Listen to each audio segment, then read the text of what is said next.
Hello. Good evening, good afternoon, good morning. Once again, I get to make a video inside my closet, and it's not always fun. So today I woke up very late, around 10 a.m., but I was able to go to school, did some work, did some tasks, and I didn't do much, just did a little bit of programming and a little bit of answering some emails, and I just got home right now. So I actually came home earlier, around 6 o'clock, but because I was kind of tired and exhausted, I had to sit on the bed for like an hour. Then when I stood up, it was already dark outside, so I couldn't film. I also feel like it's now we are heading towards November, so we are going soon to be starting to get darker earlier as we leave summer. So I guess I need to start filming earlier from now on. But anyways, so today I'm just gonna announce that I got an internship as a working for a private equity, real estate private equity intern, where I'm going to be evaluating properties and different properties, the evaluations, finance, and everything around it. It seems like the real estate is following me everywhere. I mean, I have so much love and interest in the property and the whole real estate industry, finance area, and I've done financial evaluations. I love these corporate buildings and offices, data centers. That's why I talk about AI infrastructure, and it seems like it is something that I probably want to end up doing from what I've seen. I have kind of a natural I have a natural in my mind in terms of evaluating the properties and looking at the properties price and values. So my interest in real estate, I think, starts when I was in college, in my undergrad. I took economics. I took international finance and economics, and we learned part of the classroom. We learned about Tanzania's collateral and how there was a comparison between Tanzania's real estate and the United States real estate. The study was they found out that in Tanzania, if you buy a home, because if you buy a house, there's a possibility that the person who used to own that house 50 years ago can come back and take your house away from you, and that's because there is no written agreement, and the government does not provide a written paperwork like a title that says that you own a home. But if you come to the United States, you look at the house, that it has the similar value as the house in Tanzania, but because the house in the United States is more protected, and if you have a paperwork from the bank or from the government that acts as a collateral, the United States housing real estate value goes up. It goes up tremendously. So from then that and on, I start realizing how wonderful it is to have access or knowledge in these property valuations. And when you think about it, the land and the property on that land, it's kind of interesting because it's not a movable, it's not a mobile asset. You can move your car, you can move your telephone, you can move your software, you can move money whenever you want to go, but you can't move the assets. You can't move minerals, you can't move land, you can't move crops on the land, you cannot move a house. So, and these things, because they can't move, they are the most expensive things in the world. So As I get older, I start to realize how economics plays a huge role in terms of having property. And you don't have the property, but having knowledge and the idea on how property and real estate investments works is crucial in building what they call in America a generational wealthy. So I hope that I'm gonna get a job, and I'm gonna deploy my economic skills in evaluating properties, buying properties, reselling them, help companies go through financial modelings. I need to hone my skills in a financial analyst, financial modelings, quantitative analyst, those things. I already have economics background. I was mentioned here in this video how I do economics background.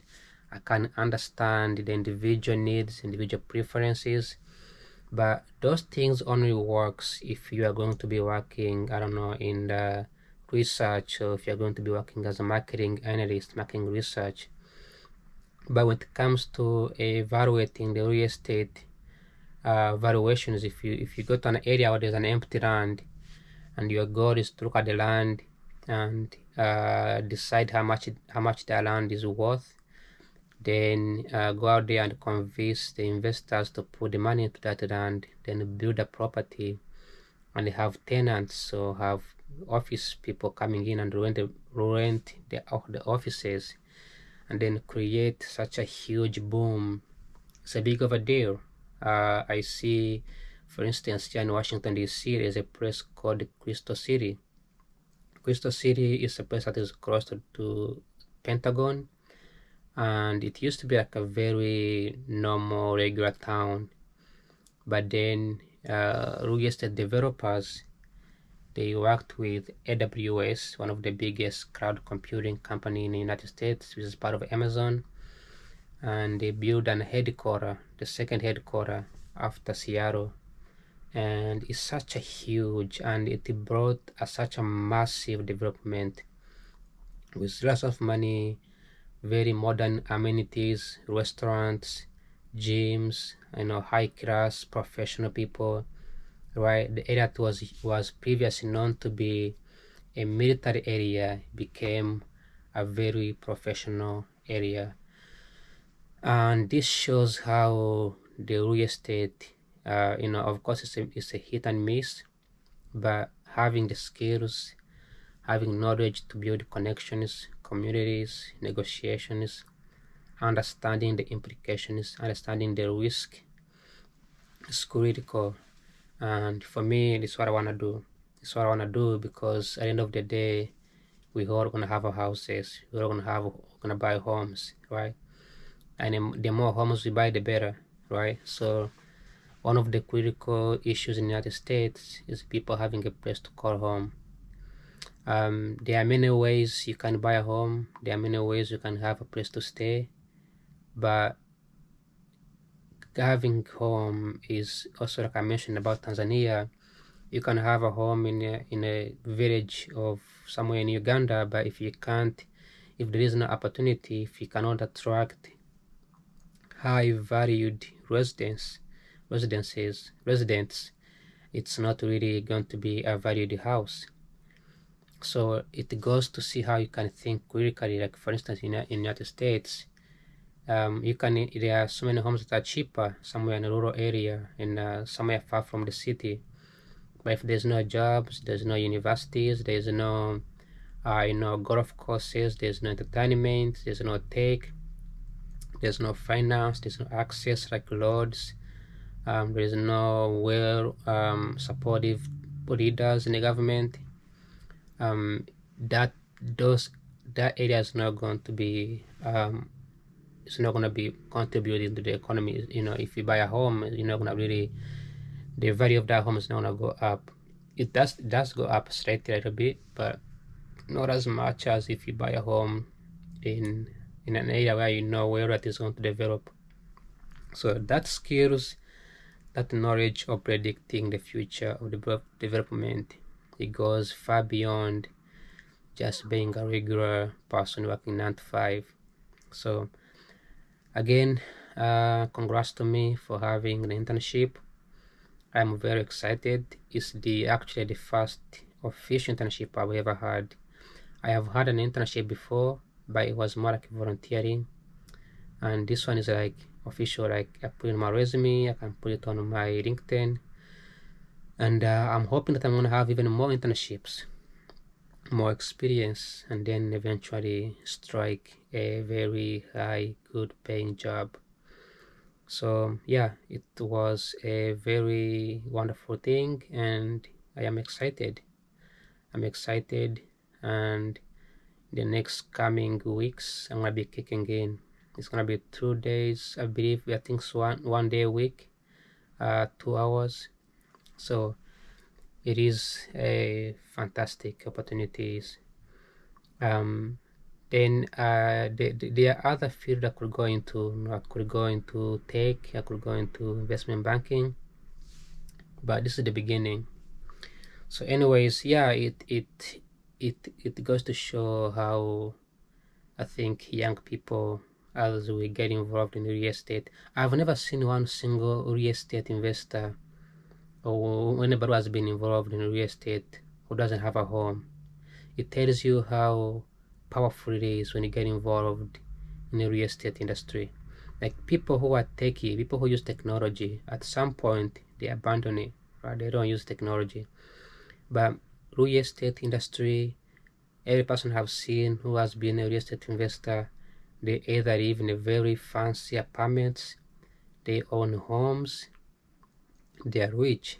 That's because they know the tricks, they know the insides, they know how to understand the interest rate, they know how to understand the valuations, the pricing, the negotiations, the deals, right? Those things, those things are very crucial in becoming successful. So even though I might be in school doing master degree in economics, I might get a good paying job, I might work, I might be just totally normal 9 to 5 guy, but at some point, if I plan on buying a house, it's going to be, I'm gonna have to start from zero again.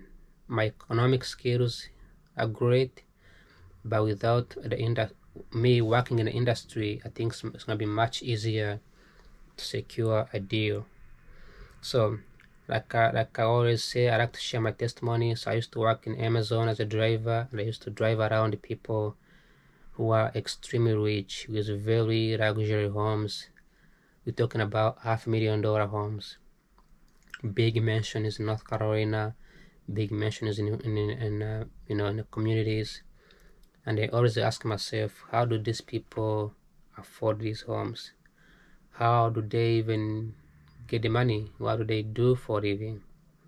And the fact is, they either they're executives or they worked in the industry and they had connections and they were able to secure deals at the lowest price. So there are many ways to succeed. One way is to have the cards. Donald Trump calls it having cards. If you don't have cards, you need to know somebody who has cards so they can give you those cards. So if for me personally, if I can't get a job in real estate, I can work in real estate. I also noticed that there are people who are very old, like extremely old, in their 50s, 60s. They worked in a bank for 10 years. They worked in different industries, tech, doctors, nursing, all the kinds of industries.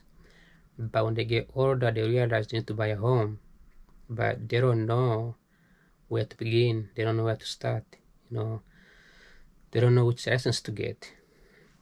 So with this internship, I hope that I will be able to build my experience and also or eventually hopefully get to build my background in this area.